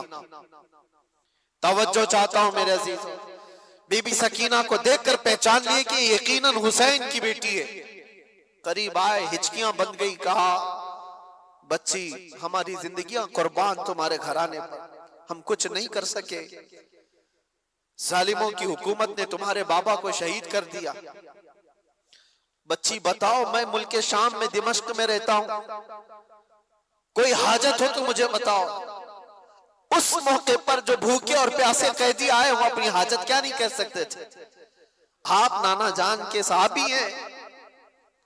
سکینہ نے پوچھا، انہوں نے کہا ہاں بیٹی میں رسول اللہ کا غلام صحابی، کچھ حاجت ہو تو بتاؤ۔ بی بی سکینہ نے کیا حاجت مانگی تھی وہ میں میسج دینا چاہتا ہوں۔ کہا کہ اے میرے نانا جان کے صحابی، یہ میرے بابا کا جو سر نیزے پر لے جایا جا رہا ہے، اس سر کو تھوڑا آگے بڑھا دیا جائے، آگے لے کر کے جائیں۔ اس صحابی نے پوچھا کہ کیوں، ایسی خواہش تمہاری کیوں ہے؟ کہا بات یہ ہے کہ اس کٹے ہوئے سر کو دیکھنے کے لیے جو مجمع عمر پڑ رہا ہے، جو لوگ آ رہے ہیں، وہ سر کو دیکھتے دیکھتے ہماری عزتوں کی طرف بھی نظر کرتے، ہمارے پردے کا خیال کرتے ہوئے۔ میں یہ چاہتی ہوں کہ سر کو آگے لے جایا جائے تاکہ لوگ سر دیکھنے میں مصروف رہیں اور ہمارے پردے کی پابندی ہو سکے۔ اس موقع پر اگر کوئی اپنے پردے کی پابندی کا خیال کرتی ہو، یہ گھرانہ حسین کا ہے، جس کا پورا گھر لٹ چکا ہو، اور اس وقت 9 سال کی بچی یہ کہتی ہو مجھے میرے پردے کی فکر ہے۔ میں اپنی بہنوں سے پوچھتا ہوں، گھر کی خواتین سے پوچھتا ہوں، تمہارا کیا لٹا ہے کہ تم بے پردہ باہر گھومتی؟ تمہارے ساتھ کیا ہوا ہے؟ کچھ نہیں ہوا۔ قیامت کے دن اس بی بی سکینہ کا بھی سامنا کرنا ہے، فاطمہ الزہرا کا بھی سامنا کرنا ہے۔ ان خواتین کو پتہ نہیں ہے اسلام کا چہرہ جو بگاڑ کر کے رکھی ہیں۔ دنیا تمہیں، یہ ہوس کے پجاری تمہیں صرف استعمال کرنا جانتے ہیں، کوئی عورتوں کے حقوق کی بات نہیں کرتا۔ یہ ناٹک ہے، یہ ڈھکوسلا ہے جو وومن رائٹ کی بات کرتے ہیں۔ عورتوں کے حقوق کے ہم علمبردار ہیں، پاسدار ہیں۔ کون سا عورتوں کے حقوق؟ یہ عورتوں کے حقوق کی بات نہیں کرتے، عورتوں کو ننگا اسٹیج پر نچانے کی کوشش کرتے۔ یہ سارے وہ کتے ہیں رال ٹپکاتے ہوئے عورت کو ننگا دیکھ کر مزے لینا چاہتے ہیں، اور ہماری بچیوں کو ایسا لگتا ہے کہ یہ آزادی ہے۔ آزادی ہے؟ آزادی نہیں، یہ جہنمی زندگی ہے۔ اللہ نے تمہیں اشرف المخلوقات بنایا، تم جانوروں کی طرح زندگی گزارنا چاہتے ہو؟ جانور تو کپڑے نہیں پہنتے، اور یہاں عورتوں کو ایسا لگتا ہے جتنا شارٹ لباس پہنیں گے اتنا فیشن ہے، جتنا کم کپڑا پہنو تو فیشن ہے۔ کم کپڑا پہننا اگر فیشن ہے تو کتے اور جانور جو بھینس ہے وہ تمہارے سے زیادہ فیشنیبل ہے، وہ تو ایک بھی کپڑا نہیں پہنتے۔ کیا ننگا رہنا کوئی فیشن ہے؟ امت مصطفیٰ کے ایمان کو غارت کرنے کے لیے دنیا فیشن کے طور طریقے بناتی ہے۔ ماں اور بہنوں کی آج عزت لوٹی جا رہی ہے، اس کی وجہ کیا ہے؟ کاش اسلامی پردے کی حمایت کی ہوتی ہے، ان کی عزتیں محفوظ ہوتی۔ اے نوجوانوں، ایک بات یاد رکھو، میں یہاں سے پیغام عورتوں کو دے رہا ہوں ضرور، لیکن ایک حدیث یہ بھی سنا کر جاتا ہوں۔ اللہ کے نبی صلی اللہ علیہ وسلم نے فرمایا دیوس جہنمی ہے، دیوس جہنمی ہے، دیوس جہنمی ہے۔ 3 بار مصطفیٰ کریم صلی اللہ علیہ وسلم نے فرمایا۔ تو صحابہ نے پوچھا یا رسول اللہ کون ہے دیوس؟ میرے آقا نے فرمایا وہ مرد جہنم میں جائے گا جس کی عورت بے پردہ باہر گھومتی ہے۔ تو مرد کے لیے حضور نے فرمایا مرد جو اپنی عورت کو بے پردہ باہر گھماتا ہے وہ جہنم میں جائے گا، تو جو بے پردہ عورت ہے اس کا عذاب کیا ہوگا؟ امام عالی مقام کا گھرانہ وہ نہیں ہے جو اپنے گھرانے کو بنائے ہوئے ہو۔ داستان کربلا سننا ہے تو پیغام کربلا بھی سنو۔ صرف قتل ہو گئے، کٹ گئے، مارے گئے، شہید ہو گئے، یہ صرف اور صرف کربلا کے میدان کا پیغام نہیں ہے۔ پیغام کربلا حقیقت میں یہ ہے کہ چاہے ہمارا سب کچھ لٹ جائے، دامن مصطفیٰ پر کوئی انگلی اٹھا نہ سکے۔ آج ہزاروں انگلیاں تمہاری طرف کیوں اٹھ رہی ہیں؟ تم نشہ کرتے ہو، تم شراب پی رہے ہو، تم چرس گانجے نہ جانے کیا کیا چیزیں کرو، انگلیاں تمہاری طرف اٹھائی جا رہی۔ یہ ایسا کرتے، یہ ایسا کرتے، یہ ایسا کرتے، در حقیقت تمہاری طرف یہ انگلیاں نہیں ہیں، تمہاری نسبت رسول اللہ سے۔ کم سے کم اس بات کا خیال کرتے کہ دنیا میری طرف انگلی اٹھا کر کہیں حضور کو تو نہیں گالی دے رہی۔ آج نبی پاک صلی اللہ تعالیٰ علیہ وسلم تک جو یہ ظالم انگلیاں اٹھ رہی ہیں اس کی وجہ کچھ اعمال ہے، برے اعمال ہیں۔ توبہ کرو۔ میرے مصطفیٰ کریم صلی اللہ علیہ وسلم جس طرح تمہیں دیکھنا پسند کرتے تھے ویسے بن جاؤ، بس یہ زندگی ہے۔ زندگی یہ نہیں ہے کسی کی کسی کے لیے، زندگی ہے نبی کی نبی کے لیے۔ نہ سمجھ مرتے ہیں زندگی کے لیے، جینا مرنا ہے سب کچھ نبی کے لیے۔ بس اس پیغام کے ساتھ اپنی زندگیوں میں تبدیلیاں لاؤ اے جوان، تبدیلیاں لاؤ۔ آج سے تقریباً 100 سال پہلے کی بات ہے، آزادی ہند کے موقع پر، ہندوستان کی آزادی سے پہلے کی بات ہے، میں ناگپور گیا ہوا تھا۔ بہت بڑے مفتی صاحب نے یہ بات مجھے بتائی تھی۔ علی برادران مشہور ہیں آزادی کے موقع پر، جو غدر ہوا تھا 1857 کے موقع پر، اس وقت بھی بہت سارے معاملات پیش آئے تھے. علی برادران دو مولانا لوگ، انہوں نے ایک پیغام دیا تھا 5 سے 15 منٹ کے لیے. ناگپور اسٹیشن پر بہت سارے مسلمانوں کا مجمع آیا اور ان سے پوچھا کہ آج کے حالات میں کیا کرنا چاہیے. انہوں نے صرف 2 جملوں میں کہا تھا، میں کوٹ کر رہا ہوں صرف اس بات کو اسے لیے کہ حقیقت ہے یہ، کہا کہ کچھ نہیں، سب کو ٹوپی اور داڑھی کنٹینیو پہننا چاہیے. ٹوپی کنٹینیو پہنو اور داڑھی کنٹینیو رکھو. کہا اس میں کیا میسج ہے؟ کہا تمہیں پتہ نہیں اس کا رعب اللہ تعالیٰ دلوں پر کیسا رکھتا ہے. تمہیں کچھ کرنے کی ضرورت نہیں، اخلاق رسول میں ایک بار ملبوس ہو جاؤ. میرے عزیزوں، نہ تمہیں تلوار بھالے نیزے اٹھانے کی ضرورت ہے، نہ تمہیں جنگ و جدال کی ضرورت ہے. تم ایک بار مصطفیٰ کریم صلی اللہ تعالیٰ علیہ وسلم کی سنتوں کو عمل میں لے آؤ، ایسی ہی تمہاری چلت پھرت سے کتنے کیڑے مر جائیں. ایسی تمہیں اندازہ بھی نہیں ہے. اللہ تبارک و تعالیٰ اس کا رعب رکھا ہے، چہرے رسول کا رعب ہے، دامن اسلام کا ایک رعب ہے. آپ کو اس کا اندازہ نہیں ہے لیکن دوسروں کو اندازہ ہے. اس لیے میں دعوت دیتا ہوں، اٹھو وگرنہ حشر نہ ہوگا پھر کبھی، دوڑو کہ زمانہ چال اپنی چل گیا، قوت عشق سے ہر پست کو بالا کر دو، دہر میں نام محمد سے اجالا کر دو. انہیں جانا انہیں مانا، نہ رکھا غیر سے کام، للہ الحمد میں دنیا سے مسلمان گیا. بس اس بات پر حضور کو توجہ میں رکھو، انہیں جانا انہیں جانا، پھر تمہیں فرق کچھ نہیں ہونا چاہیے، پھر کسی چیز کا کوئی اثر بھی نہیں ہونا چاہیے. اگر حضور سے سچی محبت کرتے ہو تو مجھے بتاؤ کیا یہ بات حق ہے یا نہیں؟ وہ جو نہ تھے تو اور وہ جو نہ ہو تو. اس جملے پر توجہ رکھنا. بس پورے شعر میں یہ جملہ میں توجہ کے ساتھ عرض کرتا ہوں. ویسے تو یہ پورا شعر یہ، وہ جو نہ تھے تو کچھ نہ تھا، وہ جو نہ ہو تو کچھ نہ ہو. جان ہے وہ جہان کی اور جان ہے تو، لیکن اس پورے شعر میں صرف اتنا جملہ یاد رکھنا، وہ جو نہ ہو تو.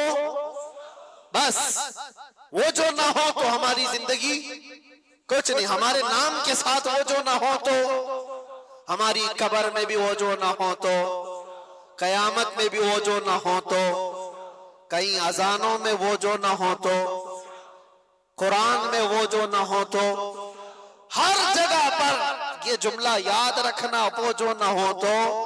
اسی لیے اقبال نے بھی کہا تھا، آبروئے ماں زنام مصطفیٰ است، ہم سب کی عزت و آبرو مصطفیٰ کے نام سے ہے. ہر چے دری دنیا بادے مصطفیٰ است، جو کچھ بھی اس دنیا میں ہے وہ مصطفیٰ کے بعد، حضور کے بعد. یہی پیغام امام علی مقام کا تھا. آخری بات، اور اس کے بعد ہم دعا کرتے ہیں، ذکر کے لیے مجمع زیادہ ہے. آخری بات امام علی مقام کے لیے یہ ایک چیز، قرآن کی آیت میں نے تلاوت کی، آپ نے سنا تھا، وَلَا تَقُولُوا لِمَنْ يُقْتَلُ فِي سَبِيلِ اللَّهِ أَمْوَاتٌ. یہ دیکھو عام لوگوں کو بھی آیت یاد ہے، جس کا مطلب کیا ہے؟ اللہ فرماتا ہے اللہ کی راہ میں جو مارے جائیں انہیں مردہ، سب کو پتا ہے، بلکہ وہ کون کہہ رہا ہے؟ خالق کائنات. وہ کہہ رہا ہے بلکہ وہ زندہ ہے. تمہیں اس کا شعور نہیں، تمہیں اندازہ نہیں وہ زندہ ہے. یہ قرآن گواہی دے رہا ہے شہیدوں کی زندگی. اب مجھے بتاؤ امام حسین زندہ ہے یا نہیں؟ تو زندہ جاوید کا ہم ماتم نہیں کرتے، زندہ جاوید کا ہم. خیر، مجھے جو بات عرض کرنی ہے، ایک طرف تو قرآن کی یہ آیت اور ایک طرف دوسری آیت میں آپ کو بتاتا ہوں 20ویں پارے میں اللہ اپنے رسول سے فرما رہا ہے، یا ابو جہل، یا عتبہ، یا شیبہ، یہ سب جتنے دشمنان رسول ہیں، اِنَّكَ لَا تُسْمِعُ الْمَوْتَى وَلَا تُسْمِعُ الصُّمَّ الدُّعَاءَ. اے رسول آپ ان کو اپنی باتیں سنا نہیں سکتے، اس لیے کہ یہ گونگے بہرے مردہ ہیں. اللہ فرما رہا ہے کیا ہے؟ وہ مردہ ہیں. کس کو مردہ کہہ رہا ہے؟ وہ چلتے پھرتے بھی ہیں، کھاتے پیتے بھی ہیں، اٹھتے بیٹھتے بھی ہیں، بات چیت بھی کرتے ہیں. اور قرآن کیا کہہ رہا ہے؟ وہ مردہ ہے. اور ایک طرف کربلا کے میدان میں آؤ، ہاتھ الگ ہے، پیر الگ ہے، جسم الگ ہے، دھڑ الگ ہے، گردن الگ ہے، قرآن کہتا وہ زندہ ہے۔ قرآن کیا کہتا ہے؟ اور دوسری جگہ پر تو اللہ نے اور بھی اس سے بلند بات فرمائی، وَلَا تَحْسَبَنَّ الَّذِينَ قُتِلُوا فِي سَبِيلِ اللَّهِ أَمْوَاتًا، بلکہ ان کے مردہ ہونے کا گمان بھی مت کرو۔ کہنا الگ بات ہے، سوچنا الگ بات ہے۔ پہلی آیت میں کیا تھا؟ مردہ نہ کہو۔ دوسری آیت میں اللہ فرماتا ہے مردہ سوچو بھی مت، سوچ میں بھی نہ آئے تمہارے کہ وہ مردہ ہے۔ اب یہ فلسفہ سمجھ میں آتا ہے، جو چل رہا ہے، پھر رہا ہے، کھا رہا ہے، پی رہا ہے، اللہ فرما رہا ہے وہ مردہ ہے، انہیں کچھ سنا نہیں سکتے آپ۔ اور جو کٹ کے ٹکڑوں میں بدل گئے، اللہ فرما رہا ہے مردہ سوچنا بھی مت، وہ زندہ ہے۔ قرآن سے پوچھو پھر زندگی اور موت کہتے کسے؟ زندگی اور موت کیا ہے؟ قرآن کے فلسفے کے اعتبار سے تمہیں یہ جواب ملے گا، صرف اور صرف روح نکل جانے کا نام موت نہیں، اور چلنے پھرنے کا نام بھی زندگی نہیں۔ چلنے پھرنے کا نام بھی زندگی نہیں، اور روح نکل جانے کا نام بھی موت نہیں۔ حقیقت میں موت اور حیات کیا ہے؟ سنو قرآن کے فیصلے میں کہ اگر نبی پاک کی دشمنی پال کر بادشاہ کی کرسی پر بھی بیٹھ جائے وہ مردہ ہے، اور نبی کی عزت کا پرچم اٹھا کر 1000 ٹکڑوں میں بھی بدل جائے وہ زندہ ہے۔ موت و حیات عشق رسول کا نام ہے۔ موت و حیات ایمان کا نام ہے، ایمان کا نام ہے۔ موت و حیات ایمان ہو تو پھر اب مرنے کا خوف کیا ہے تم؟ یہ بات اس لیے میں عرض کیا، کربلا کے میدان میں جو شہید ہوئے ان کو مردہ کہہ سکتے ہو؟ نہیں، ایمان پر جن کی موت ہوئی ہے، ظلمن اگر قتل ہوئے ہیں تو اللہ نے ان کی زندگی کی شہادت قرآن میں عطا فرمائی۔ تو اب مرنے کا ڈر کیوں پالتے ہو؟ اب مرنے کا ڈر کیوں پالتے ہو؟ دو پلس پوائنٹ تمہارے پاس۔ اگر ظلمن مارے گئے تو شہادت کے بعد ہمیشہ کی زندگی، اور یہ تو ابتدا ہے، مرنے کی ابتدا ہے۔ اگر ظلمن مارے گئے تو شہادت اور ہمیشہ کی زندگی۔ اور دوسری بڑی نعمت یہ ہے کہ قبر میں پہنچنے سے پہلے تاجدار مدینہ کی زیارت۔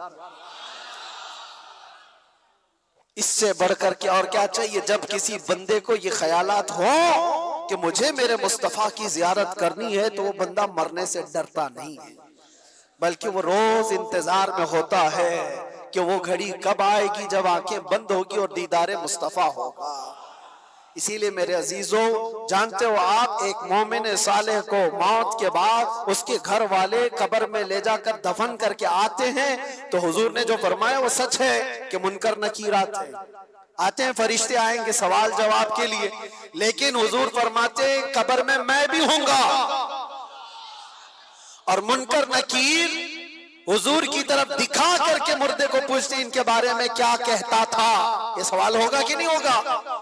لیکن شاعر نے بہت اچھے انداز میں اس کو کہا ہے، جو بندہ زندگی بھر یہ تمنا کرتے کرتے کرتے رہ گیا کہ آج ہوگی زیارت کی کل ہوگی، آج ہوگی زیارت کی کل ہوگی، اور مر گیا بندہ، خواب میں زیارت نہ ہو سکی، اب اس کو یقین تھا مرنے کے بعد تو ہوگی، مرنے کے بعد تو پکا ہوگی، اور جب مر گیا تو قبر میں آ کر فرشتے جھنجھوڑ کر اٹھا رہے ہیں تو جھنجلا کر کے کیا کہے گا؟